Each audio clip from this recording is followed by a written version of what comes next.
Una diminuta gota de sangre permaneció durante 14 años sobre una pieza de evidencia. No tenía nombre.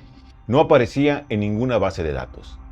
Pero los investigadores estaban convencidos de que pertenecía a la persona que había atacado a Iracema Chávez más de 100 veces dentro de su propio departamento. Durante años, aquella muestra no condujo a ninguna parte, hasta que un tenedor desechado, después de una comida, permitió revelar la identidad de una posible responsable. Esta es la historia del asesinato de Iracema Chávez y de la evidencia genética que 14 años después llevó a la detención de una mujer que había sido su amiga cercana.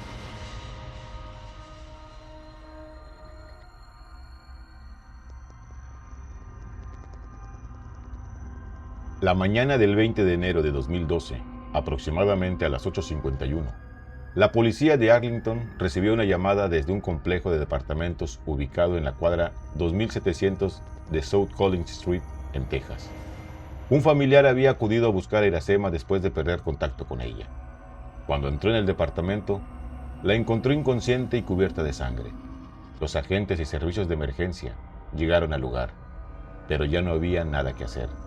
Iracema Chávez, de 32 años, fue declarada sin vida dentro de la vivienda. El examen realizado por la oficina forense del condado de Tarrant reveló la magnitud del ataque. Iracema había recibido más de 100 heridas provocadas con un objeto punzocortante. La violencia del crimen sorprendió incluso a investigadores experimentados, pero la escena también contenía varias pistas. Los policías no encontraron señales evidentes de que alguien hubiera forzado la entrada. Aquello planteaba una posibilidad inquietante. Iracema posiblemente había permitido entrar a la persona que terminó atacándola. Una de las pistas más inquietantes quedó registrada en las cámaras de seguridad. La noche del 19 de enero de 2012, a las 11:29, una persona apareció completamente cubierta frente al departamento de Iracema. Llevaba ropa holgada, la cabeza tapada y el rostro oculto. Permaneció frente a la puerta, habló con alguien desde el interior y finalmente le permitieron entrar. Aproximadamente 10 minutos después, el sistema de vigilancia fue desconectado. Aquella fue la última persona captada entrando al departamento antes del asesinato. Además, un televisor había desaparecido del departamento. Los detectives consideraron que quien cometió el crimen pudo llevárselo después de la agresión, aunque todavía no estaba claro si se trataba de un robo, un intento por alterar la escena o una manera de ocultar alguna evidencia. En la recámara, sobre el mueble donde se encontraba el televisor, los especialistas descubrieron algo aparentemente insignificante: una pequeña gota de sangre fresca. La muestra fue enviada a un laboratorio. Los resultados confirmaron que aquella sangre no pertenecía a Iracema. El perfil genético correspondía a una mujer hispana cuya identidad era desconocida. Los detectives plantearon que el atacante pudo haberse cortado accidentalmente durante la agresión, algo que puede ocurrir cuando se utiliza repetidamente un arma punzocortante. El ADN fue ingresado al Sistema Nacional CODIS, utilizado por las autoridades estadounidenses para comparar perfiles genéticos relacionados con investigaciones criminales. Pero no apareció ninguna coincidencia. La mujer a quien pertenecía aquella sangre no estaba identificada en el sistema. El expediente comenzó a enfriarse. Los detectives revisaron testimonios, analizaron posibles relaciones de Iracema y siguieron diferentes pistas entre 2012 y 2024. Sin embargo, ninguna permitió identificar de manera definitiva a la persona responsable. En 2016, la policía de Arlington envió el perfil genético a Parabon Nanolabs.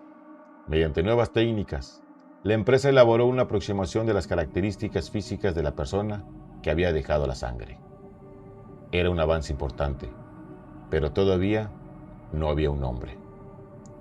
La verdadera ruptura ocurrió en noviembre de 2024. La unidad de homicidios de Arlington presentó el caso ante la oficina del FBI en Dallas para determinar si podía utilizarse genealogía genética investigativa. Esta técnica no necesita encontrar directamente al responsable en una base de datos criminal. Los especialistas analizan el ADN desconocido, estudian registros históricos y reconstruyen árboles familiares para localizar personas biológicamente relacionadas. Después de meses de investigación, En abril de 2026, el equipo del FBI comunicó que había encontrado una posible candidata. Su nombre era Mayra Velázquez. Tenía 42 años y, según la policía de Arlington, había sido amiga cercana de Iracema. Además, vivía a pocos kilómetros del lugar donde ocurrió el asesinato. Pero una pista genealógica no era suficiente para detenerla. Los investigadores necesitaban comparar directamente su ADN con la sangre conservada desde 2012. En mayo de 2026, detectives siguieron discretamente a Velázquez y recuperaron objetos que había desechado después de comer. Entre ellos, se encontraba un tenedor de plástico utilizado por ella. El objeto fue enviado al laboratorio para extraer material genético. Cuando llegaron los resultados, la coincidencia fue concluyente. De acuerdo con las autoridades, ella era la responsable. El ADN recuperado del objeto desechado coincidía con el perfil de la gota de sangre localizada sobre el mueble del televisor en la habitación de Iracema. La muestra, que había permanecido sin nombre durante 14 años, ahora estaba vinculada con una persona. Con esa evidencia, los detectives solicitaron una orden de arresto. El 16 de julio de 2026, elementos de distintas unidades de la policía de Arlington localizaron a Mayra Velázquez en la ciudad de Hearst. Fue detenida sin incidentes y acusada de asesinato capital. Después fue trasladada a la cárcel del condado de Tarrant, donde permanece mientras continúa el proceso judicial. Hasta ahora, las autoridades no han revelado cuál habría sido el motivo del crimen. Tampoco han explicado qué pudo ocurrir entre las dos mujeres durante las horas anteriores al ataque. La investigación deberá determinar por qué una persona considerada amiga cercana de Iracema habría estado dentro del departamento y cómo terminó su sangre en la habitación. Mayra Velázquez enfrenta una acusación extremadamente grave, pero será el proceso judicial el que determine su responsabilidad. El caso todavía no ha llegado a juicio y la detención no equivale a una condena. Sin embargo, para la familia de Iracema, el avance representa el primer paso importante después de 14 años de incertidumbre.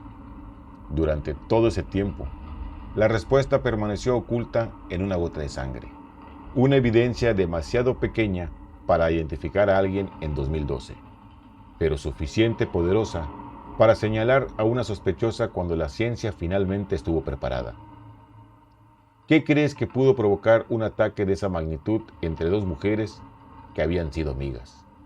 Déjame tu opinión en los comentarios y sigue la página para conocer más casos criminales como este, aquí en Enciclopedia del Crimen Dark.